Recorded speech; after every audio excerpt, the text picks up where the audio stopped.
حالات ایسے ہیں کہ آپ ایک ملک دوسرے ملک کے اندر ایسے کنڈیشن اور ایسے شرط ہیں کہ کوئی آدمی اپنے من سے نہیں داخل ہو سکتا ہے، نہیں گھس سکتا ہے. تو لہذا آج جو لوگ ذہنیت بناتے ہیں کہ اس ملک کے اندر اس طرح کی باتیں ہیں، ہم کو یہ کرنا چاہیے، یہ سب غلط باتیں ہیں. ایسی ذہنیت کو بالخصوص جو نوجوان یا جو لوگ ایسے لوگوں کی باتوں میں آتے ہیں، ان کو چاہیے کہ وہ اپنے آپ پر غور کریں اور کتاب اللہ اور سنت رسول صلی اللہ علیہ وسلم کی طرف صحیح معنوں میں آئیں اور اپنے آپ کو ذلت و رسوائی سے اور در در کی ٹھوکریں کھانے سے اور طرح طرح کے جو مسائل حکومتی سطح پر ہوتے ہیں، قوم کے لیے، سماج کے لیے، ہماری یونٹی کے لیے، ان لوگوں کو تکلیف اور پریشانی میں آنے سے آپ بچائیں اور اس طرح کے کوئی قدم ہرگز نہ اٹھائیں. تو ہجرت کا موضوع اس لیے میں نے آپ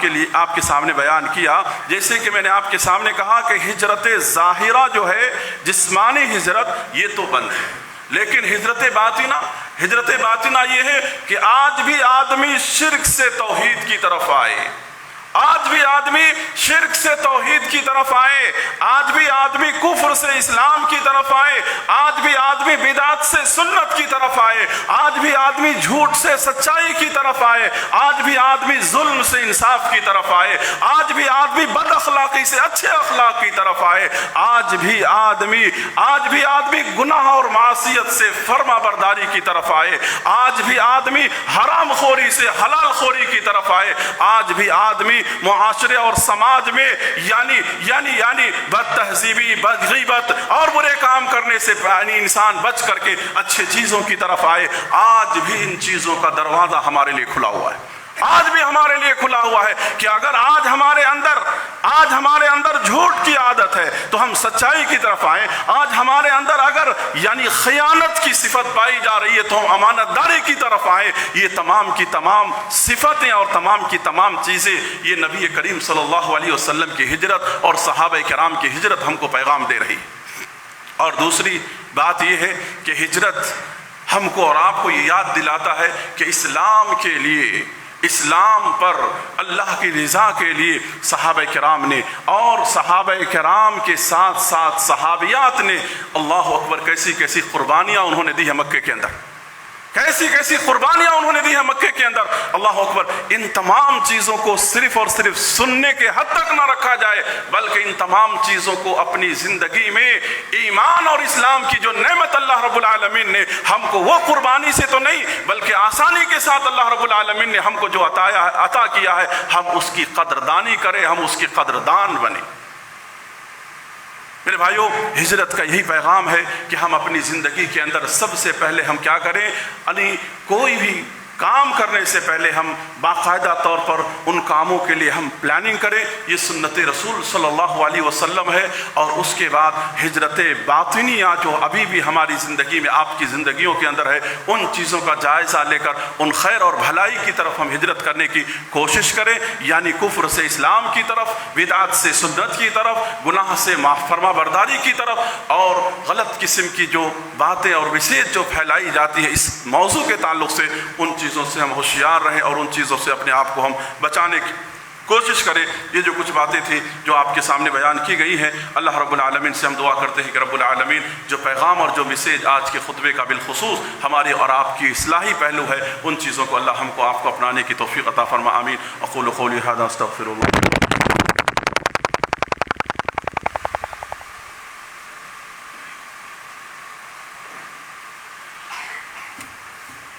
الحمد لله ان الحمد لله نحمده ونصلي على رسوله الكريم. اما بعد. محترم حضرات، ابھی آپ کے سامنے ہجرت سے متعلق کچھ باتیں بیان کی گئی ہیں. یہ ہجری سال جو ہجری تاریخ ہے، ہجری سال ہے، ہجری مہینہ ہے، دراصل اس کی شروعات حضرت عمر بن خطاب رضی اللہ عنہ کے زمانے میں ہوا. پہلے کوئی مسلمانوں کا اپنا مستقل طور پر کوئی کیلنڈر نہیں تھا. مستقل طور پر مسلمانوں کو تاریخ لکھنے میں بڑی پریشانیاں ہوتی تھیں. تو صحابہ کرام ایک مرتبہ مشورہ کیے کہ کیا اچھا ہوتا کہ ہمارے پاس بھی ہمارا ایک کیلنڈر ہوتا اور اس کے مطابق ہماری ساری تاریخیں اور ہماری ساری کی ساری چیزیں اس سے منسلک ہو جاتی. کیونکہ جب صحابہ کرام بیٹھے مشورہ کیے تو کسی نے کہا اللہ کے رسول صلی اللہ علیہ وسلم کی پیدائش سے ہماری جو شروعات ہے اس کی جائے تو کسی نے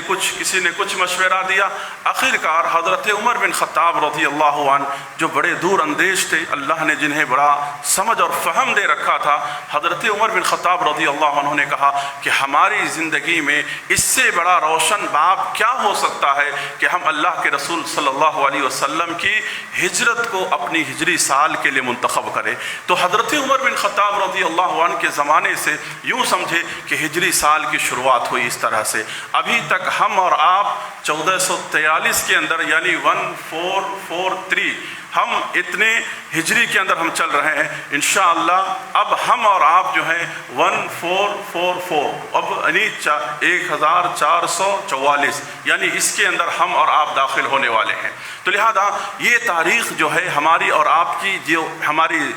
چاند سے تعلق رکھنے والی ہے، اور یہ چاند ہماری عبادتوں سے تعلق رکھنے والا ہے. اس لیے جب بھی نیا چاند دیکھنے کی بات آتی ہے تو اللہ کے رسول صلی اللہ علیہ وسلم نے ہم کو اور آپ کو دعا پڑھنے کا حکم دیا اور کہا کہ جب نیا چاند دیکھو تو کیا دعا پڑھو؟ اللہم اہلہ علینا بالامن والایمان والسلامت والاسلام. کہ جب بھی چاند کو دیکھتے ہو تو کہو کہ اے رویت ہلال، اے چاند، یعنی کہ تو ہمارے لیے امن اور سلامتی والا چاند، امن اور سلامتی والا چاند تو ہمارے لیے ہو جا. اور جس رب کے حکم سے تو ظاہر ہوا ہے اسی رب کے اوپر ہمارا ایمان ہے، ہم اسی رب کو مانتے ہیں. یعنی اس کے اندر بھی عقیدہ توحید کا پیغام ہے، اس کے اندر بھی عقیدہ توحید کا پیغام مزور ہے میرے بھائیوں. لہذا اللہ کے رسول صلی اللہ علیہ وسلم نے یہ دعا ہم کو اور آپ کو سکھلائی ہے. لہذا یہ ایک سال جو گزرا ہے، عقل مند انسان وہ ہے جو اپنا محاسبہ کرتا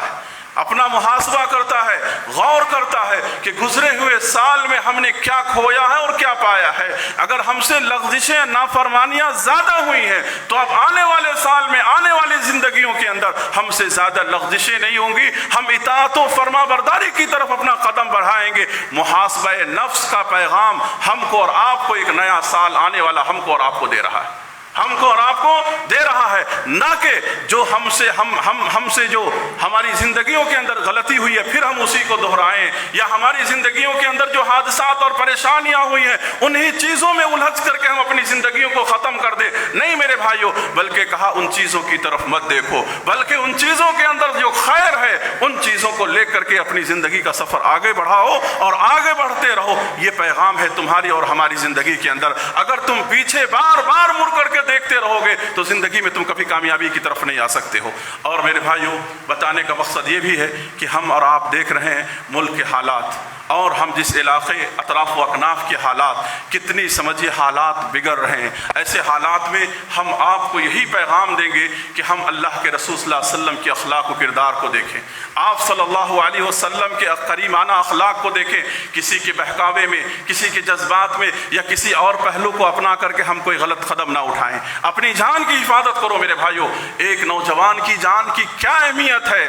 ایک نوجوان کی جان کی کیا قیمت ہے، ایک مومن کی جان کی کیا قیمت ہے. آپ کو کیا بتلائیں، خانہ کعبہ سے بھی زیادہ اس کی جان کی قیمت ہے. اللہ کے رسول صلی اللہ علیہ وسلم نے کہا کہ اگر اس دیوار کو توڑ دیا جائے تو بنایا جا سکتا ہے، لیکن ایک مومن کی جان اگر ضائع ہو جائے تو دوبارہ واپس نہیں آ سکتی ہے. تو لہذا کوئی اپنے گھر کا تنہا ایک نوجوان ذمہ دار ہے، تو کوئی اپنے گھر کا اکیلا سرپرست ہے، تو کوئی اپنے ماں باپ کا ٹھنڈک ہے آنکھوں کا، تو کوئی اپنے بھائی بہن کا ذمہ دار ہے. میرے بھائیوں، اپنے پیچھے پلٹ کر ان لوگوں کی ذمہ داریوں کو سمجھو اور حالات کے رو میں اپنے آپ کو مت بہکاؤ. بالخصوص واٹس ایپ، فیس بک، ایسی چیزوں پر، غلط میسیج کے اوپر دھیان توجہ مت دو. ان چیزوں کے پیچھے اپنے آپ کو پر کر کے کسی بھی طرح کی جو حکومتی پالیسی چل رہی ہے اور کیا جا رہا ہے ان کی کسی بھی زد میں اپنے آپ کو مت پھنسنے دو. حالات کو صحیح طریقے سے سمجھو. جو حالات ہو رہے ہیں ایسے حالات میں جہاں کہ کوئی جان محفوظ نہیں ہے، عزتیں محفوظ نہیں ہے،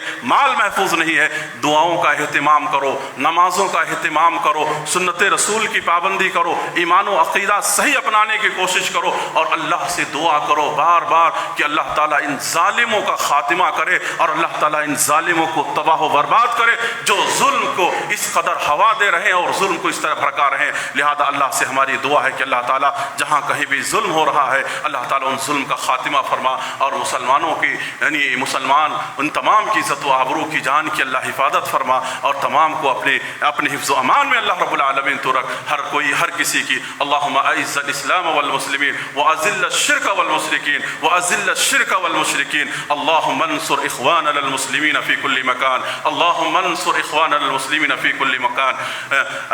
آخر میں اپنی بات کو ختم کرنے سے پہلے ایک دو دعا کی درخواست ہے۔ کچھ لوگ بیمار ہیں، ان کے لیے دعا کریں، اللہ انہیں شفائے کلی، شفائے عاجلہ، شفائے کاملہ اللہ رب العالمین نصیب فرمائے، اور جو لوگ گزر گئے اللہ تعالیٰ ان کی مغفرت فرمائے۔ میرے بھائیوں، جس طرح سے ہر ہفتہ آپ ہماری مسجد کا تعاون کرتے ہوئے آئے ہیں، آپ سے آج گزارش ہے مرد و خواتین سے کہ آپ مسجد کا تعاون کرتے ہوئے جائیں، اللہ تعالیٰ آپ کے دیے ہوئے مال کو قبول کرے اور بقیہ مال کے اندر اللہ خیر و برکات عطا فرمائے۔ آخری اعلان یہ ہے کہ انشاءاللہ 31 کو اس مہینے کے سنڈے کے دن، یعنی جو دا لرننگ قرآن کے تعلق سے جو لوگ بھی کتابیں لیے ہوئے ہیں، بک لیے ہوئے ہیں انگلش اور کنڑ زبان میں، اس کا ایگزام ہے، فائنل ایگزام ہونے والا ہے، اور اس کے لیے باقاعدہ طور پر ہال ٹکٹس ہے اور ایگزام سینٹرز ہیں، جس میں سے ایک سینٹر ہمارا مدرسہ دارالخیر قدرلی یونٹ ہے۔ تو آپ نماز کے بعد جو مرد حضرات رجسٹریشن کرائے ہوئے ہیں آفس سے آپ اپنا ہال ٹکٹ حاصل کر لیں، اور جو خواتین اور لیڈیز میں سے ہیں وہ بھی لیڈیز سائڈ جو ہے ان کے لیے ہال ٹکٹ دیے جائیں گے، وہ اپنا حاصل کر لیں اور باقاعدہ اچھی طرح تیاری کر کے وقت پر حاضر ہو کر ایگزام میں کامیاب ہونے کی کوشش کریں۔ اللہ آسانیاں پیدا کرے، آمین۔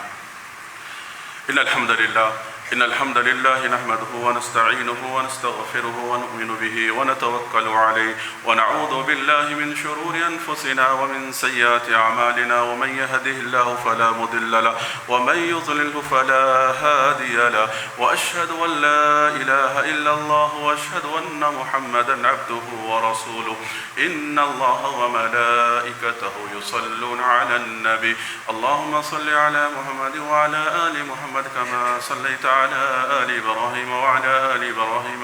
إنك حميد مجيد، اللهم بارك على محمد كما باركت على آل إبراهيم وعلى آل إبراهيم إنك حميد مجيد۔ عباد الله رحمني ورحمكم الله، إن الله يأمركم بالعدل والإحسان وإيتاء ذي القربى وينهى عن الفحشاء والمنكر والبغي يعظكم لعلكم تذكرون، اذكروا الله يذكركم وادعوه يستجب لكم، ولذكر الله تعالى أعلى أعز وأتم وأهم وأكبر۔